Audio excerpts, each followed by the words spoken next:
Most people that have these side effects are on a dosage that is way too high. It's no longer replacement therapy. Mostly it's gym guys, by the way. Living with low testosterone is far more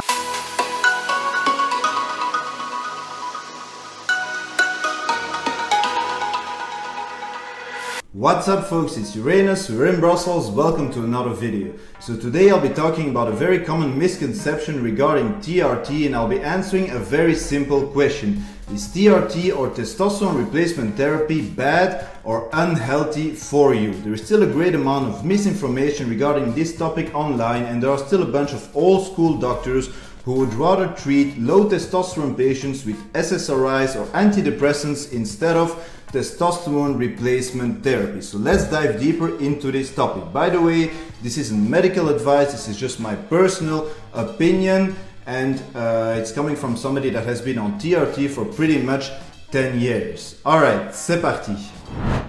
So first of all, we need to make a clear distinction between TRT and steroids. Is testosterone a steroid? Yes. Has it been abused by bodybuilders for the past 50 years? Absolutely, but TRT means testosterone replacement therapy, and a lot of people are forgetting the replacement and the therapy part of TRT. The goal is for people with low testosterone to be able to replace what their body should have normally produced. 250 milligrams per week is no longer testosterone replacement therapy. There's an extremely slow amount of people who would actually need that dosage to achieve normal testosterone results in their bloods. I'm sorry, but any influencer who tells you he's on TRT and he's on 150 or 200 or 250 milligrams per freaking week, more than 150 is fooling you. They are on a light cycle all year round, and that's totally fine for me, not a problem at all. Just don't call it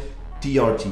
Now, when doctors or people point to the fact that actual real testosterone replacement therapy can be dangerous or unhealthy for you, they are mostly pointing to the following side effects: the cardiovascular risks, high blood pressure and so on, the risk of strokes and blood clots, sleep apneas, acne or oily skin, hair loss, enlarged breast of gynecomastia, and last but not least, prostate issues. Now, in my opinion, 99% of any downsides or negative side effects of testosterone replacement therapy can be avoided by being on a good protocol and by not taking too much of this stuff. Most people that have these side effects are on a dosage that is way too high. It's no longer replacement therapy. Mostly it's gym guys, by the way.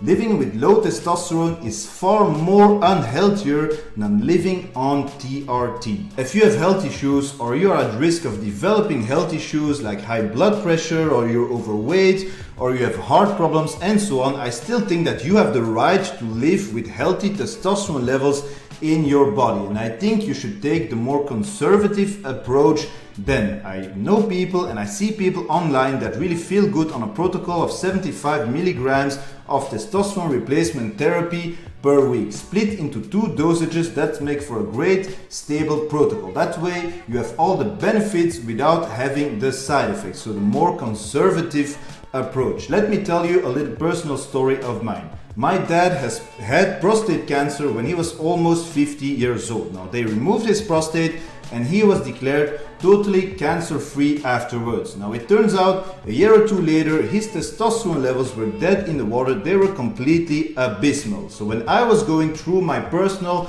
hormonal transformation, I started my puberty at 25, 26 years old, a weird medical mystery case, whatever. I was put on hormones at 26 to go through medical induced puberty, and I told my dad, "Dad, your testosterone levels are abysmal. Get your fat ass to a doctor, get them checked out and start testosterone replacement therapy. You're in your 50s now, you deserve to live with healthy testosterone levels," because he had all the side effects of low testosterone, both mentally and physically. So he went to his general practitioner.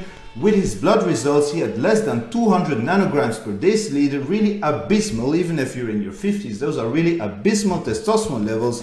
And this asshole gave him a 20-minute speech about the dangers of TRT and heart and dangers for the heart and so on. So instead of prescribing TRT to my dad, he put them on fucking Prozac, on an SSRI. The man didn't even have 200 nanograms per deciliter, and instead of giving him tea, he was put on freaking Prozac. What do you think is going to be more unhealthier for you? Living with all the physical and mental side effects of low testosterone but swallowing a magical pill of SSRIs or antidepressants, or replacing what your body should have actually produced naturally at that age so you can actually feel good in your body, in your life, regardless of your age. There definitely should be more knowledge about this in the medical world, especially in Belgium, but probably in a lot of other countries too. And we need to stop prescribing stupid dosages of TRT to people, for example, like 250 milligrams per week,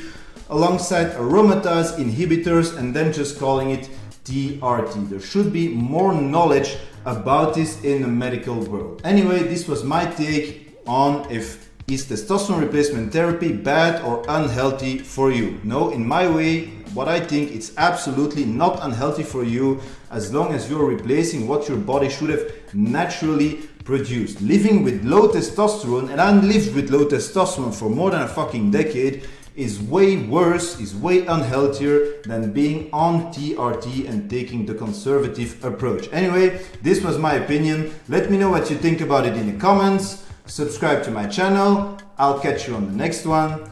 Uranus out.